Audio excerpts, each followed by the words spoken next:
Welcome to Living a Full Life podcast. Join us as we explore health topics that encourage raising healthy children, living a healthy life, and living the best life possible. Now, here's your host.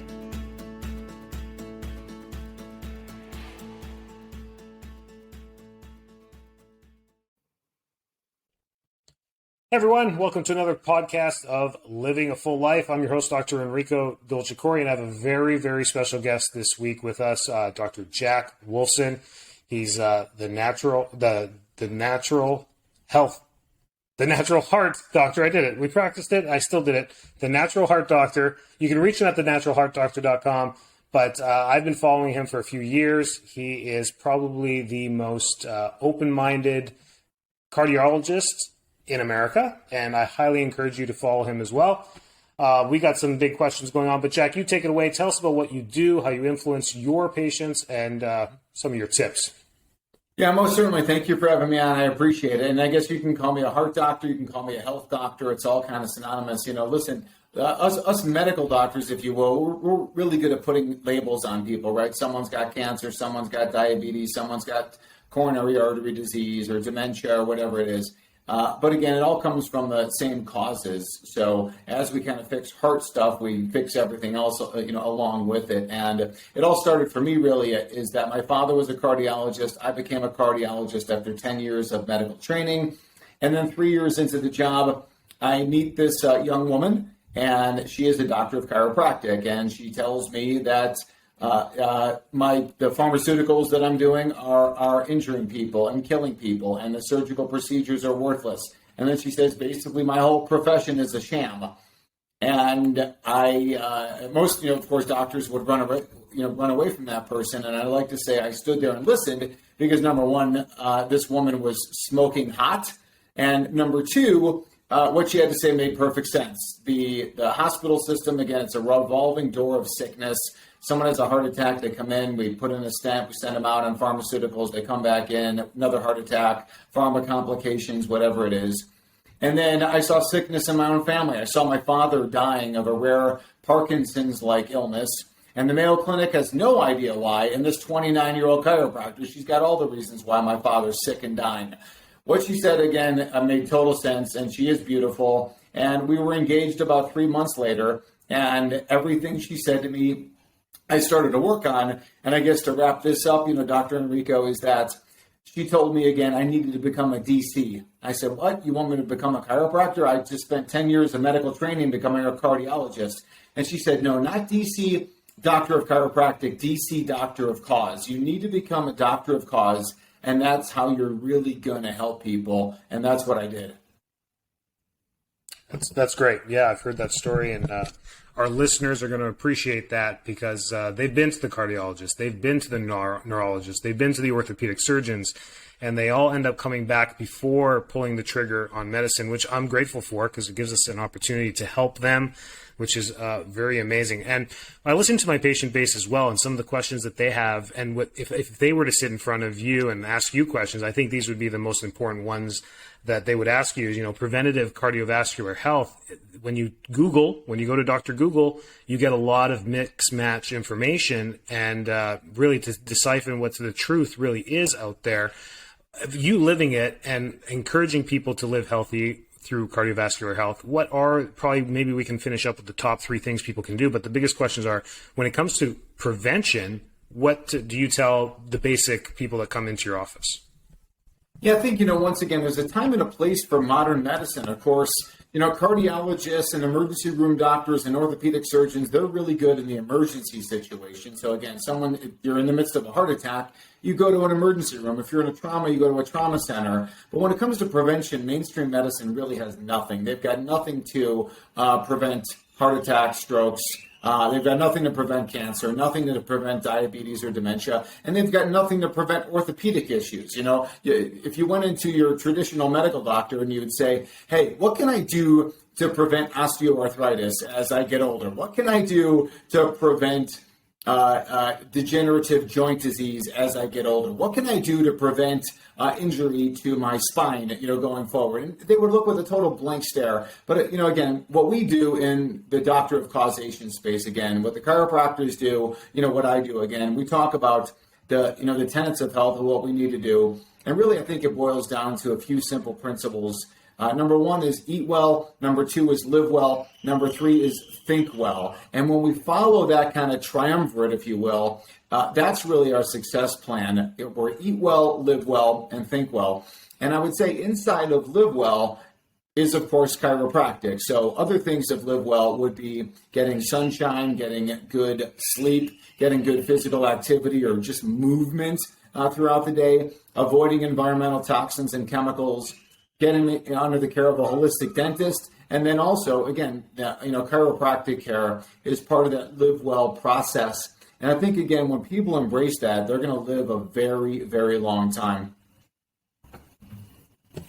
That's fantastic. I love how you brought in dentistry. I wasn't even going to cross that bridge yet, but how much our oral health really affects our cardiovascular health.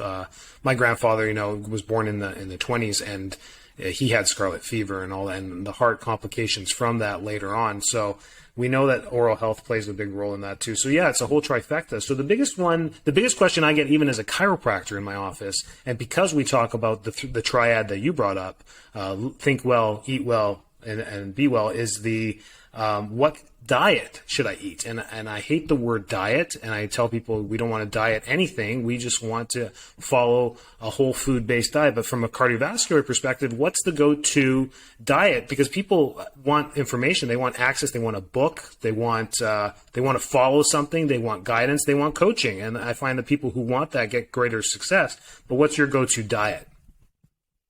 Yeah, when it comes to, this eat well, part of it, and I want to say this, eat well is no more important than the live well or the think well.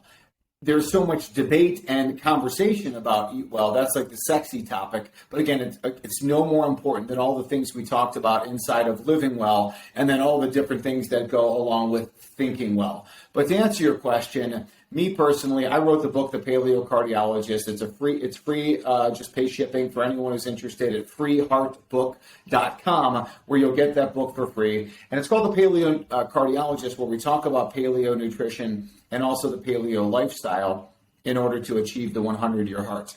But when it comes to nutrition, ultimately what I tell people, number one, no matter what diet or whatever you're eating, just make it organic. Get the chemicals out of your food, the artificial colors, the artificial sweeteners, the artificial flavors. Get that out of your diet.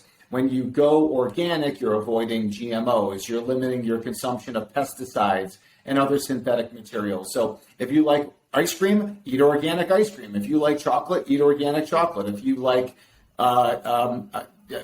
pecan pie, just get an organic pecan pie. Use organic ingredients. That way you get everything that you love, and therefore you avoid the things you should not be consuming. Number two, I recommend people eat a lot of seafood, wild seafood. Wild salmon, sardines, anchovies, clams, oysters, shrimp, lobster, crab. All seafood is the healthiest food on the planet. That's number two, so eat a lot of seafood. And then number three, when we eat nose-to-tail animals like bison or cattle, chicken, other poultry, even pork, if we do the consumption of healthy animals, we get all that benefit as well. There's nothing more nutrient-dense than an animal liver, than a bison liver, a cow liver. There's no better source of all the vitamins, all the minerals, all the essential proteins and fats than those foods. So if we stick with those three things, I think we're in a fantastic place. And if we focus on those, then the other things kind of tend to get minimized. If we're eating a lot of seafood and we're eating a lot of nose-to-tail nutrition, and I'll throw eggs into that category as well, there's not much place for junk food. There's not much place for pancakes or grains, or again, other synthetic and unnatural foods. So focus on the good things to eat and make sure you get those before you would have any digressions into the stuff you shouldn't be eating. Love it. And you didn't name any diets. See, that's what I love about this, is that there really is no magical bullet here. It's that what comes from the earth is what we're supposed to be eating. So that's great. And I don't think it's a surprise to anyone, but you gave three great things, and I'll sum them up at the end here.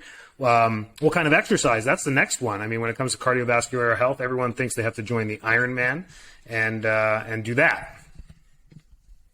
Well, when it comes to, physical activity, right? When you say the word exercise, somebody's blood pressure goes up, or they think about, like they get stressed out just by that word. So I try and limit the usage of the word exercise. Of course, it is in the common lexicon, and it is what people understand. But even if we kind of say, well, physical activity, or even just movement, so I'm standing right now. I'm at my standing desk, and I'm moving, around. The movement of going outside, even just going for a walk, going for a hike, going for a bike ride. So just the movement activity of what our ancestors used to do, they were always moving. Now we're always sitting. We're always sitting in a chair. We're sitting in a chair at a desk, at a table while we're eating. We're sitting while we're driving. It's just so much sitting that's going on that we want to just focus on that movement.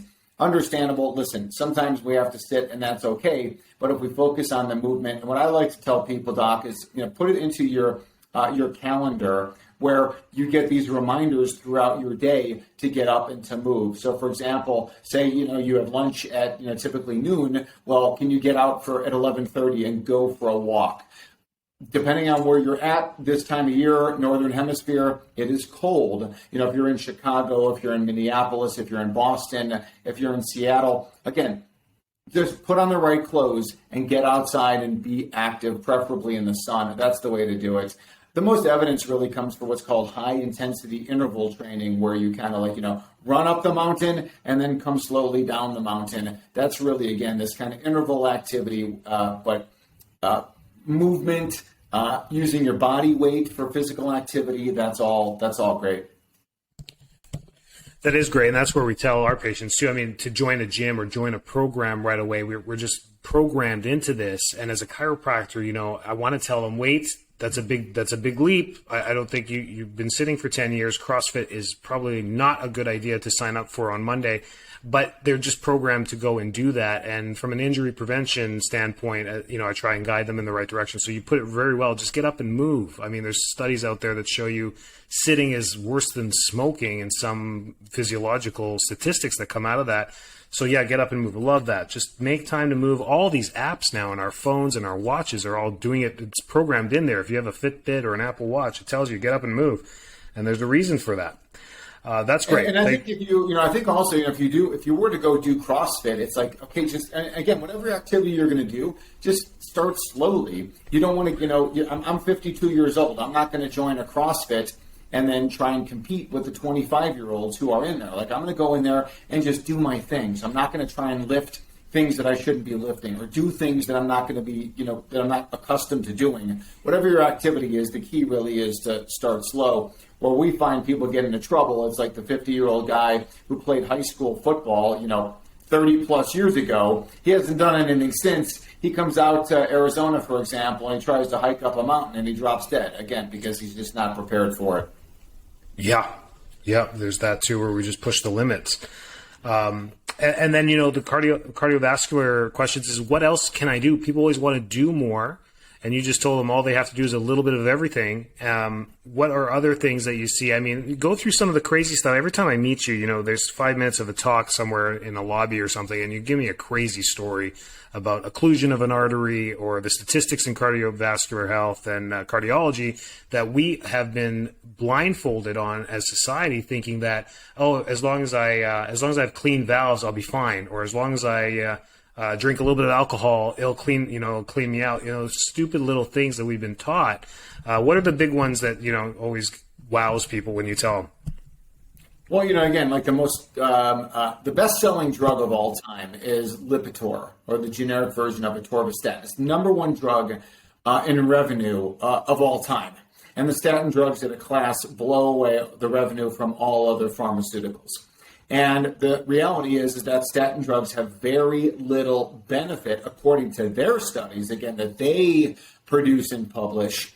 And then actually there are statin drug trials that actually show that more people die when they consume statin drugs. So one of the original studies was actually called AFCAPS, TEXCAPS, and that showed more people died in the statin group. There was a study released in 2017 in the Journal of the American Medical Association called All Hat LLC. And again, that was in the Journal of the American Medical Association, one of the biggest medical journals in the world.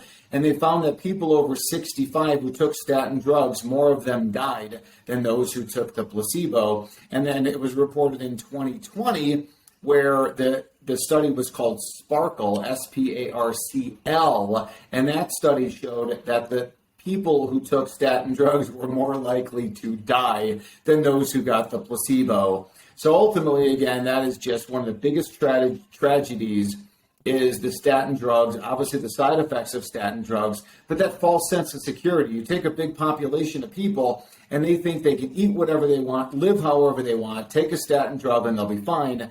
And that's not true. And unfortunately, that philosophy and that mindset has led to ultimately millions of people dying prematurely because they followed that kind of mindset.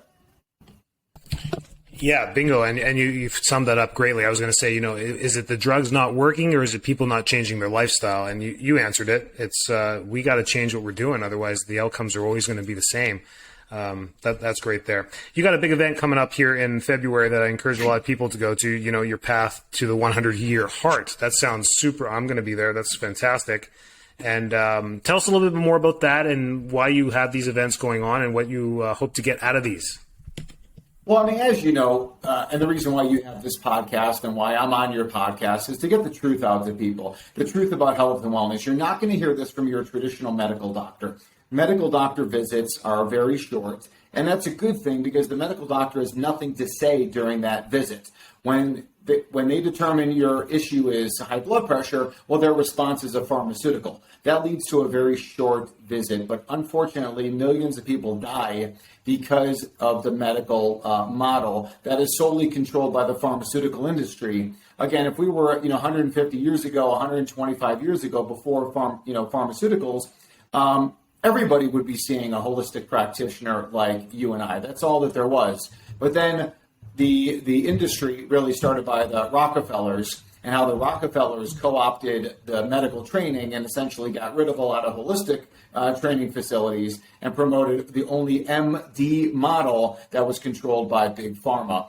And that, unfortunately, has led to millions of deaths. So what we do is we try and shout it from the rooftops, hey, there's a better way. There is a path to to your 100-year hearts, and that's why we created this event. We've got over 35 healthcare practitioners who myself and my associate, Dr. Lauren Latanza, interview, and we just kind of break it all down for you. And there's a lot of fantastic health information in there. Again, for anybody who is concerned about cardiovascular disease, is suffering from cardiovascular disease, or someone in their family is suffering from cardiovascular disease, getting the truth about health and wellness out there. We've got a bunch of chiropractors who are amongst the over 30 plus people who we interview, and chiropractic in and of itself as how that relates to heart health.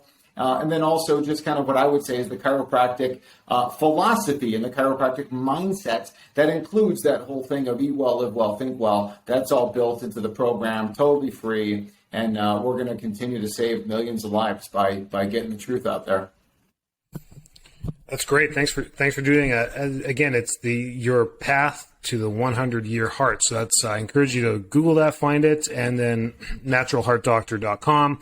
The supplements, that's a big thing as well. We try and guide people with good supplements. You have some great protocols there too. I actually encourage you as a listener, if you're going to dig into Jack's work, is actually get a consult with him. I know he's based out of, I think you're in Arizona, but he's a virtual doctor, and I don't know how many patients you're taking. But anyways, if you can get in with him and his group, that's the best way to get supplementation and get the right kits for you, because just grabbing stuff off the shelf at Walmart, I'm not a big advocate of that.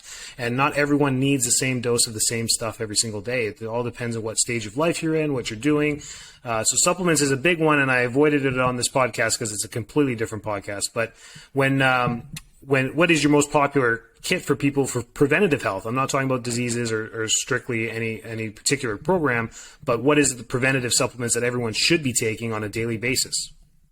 Yeah, it really kind of extends from that eat well, live well, think well, and then we get into test, don't guess. So we do the most advanced testing in the world that the medical doctors couldn't even dream of. Again, just looking at intracellular vitamins and minerals and looking at intracellular glutathione and CoQ10, measuring markers of inflammation and oxidative stress and leaky gut, gluten and wheat sensitivity, looking for mold mycotoxins in the individual person and in their home, looking for other environmental toxins. And circling back to that mold story, I mean, please, if you're listening and you've got any kind of health concerns whatsoever, please make sure that you personally are tested for mold, your home is tested for mold. It will save the life of yourself and someone who you love and your pets, for that matter. I know, Dr. Enrico, you're based in Florida. And again, mold is a problem there, but mold is a problem in Arizona, Colorado. Mold's a problem anywhere. Wherever there's water, there is the potential for mold. Wherever water,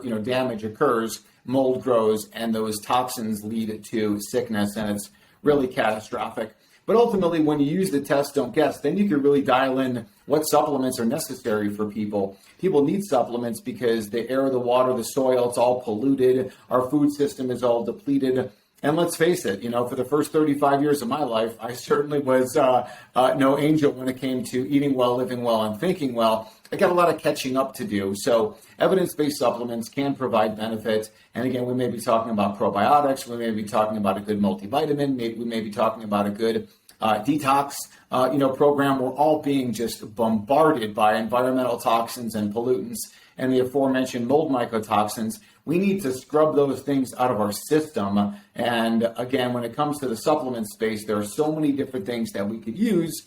We don't want someone on 30 different products, but somebody may need 3, 5, or 7, really depending on kind of, where to meet them. But you also asked about prevention. And again, there's so many great things to do in that arena. Again, a good multivitamin kind of serves as the foundation. A good functional protein shake mix can serve as a good foundation. A good probiotic can serve as a good foundation. Those are all great strategies. And also, too, we have a supplement actually called Kickstart My Heart, which is American grass-fed, grass-finished bison liver and bison heart. So if you're not going to eat those foods, we sell them inside of a capsule, and it's just a fantastic way to get real nutrition from real food, but it's inside of a capsule.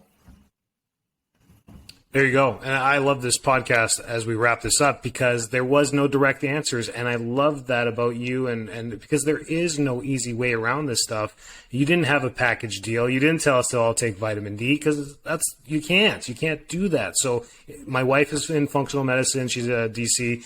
I'm doing chiropractic, but we just bang our heads against the wall when they come from providers that are giving them box kits, and then the next person that's 30 years older than them gets the same box kit.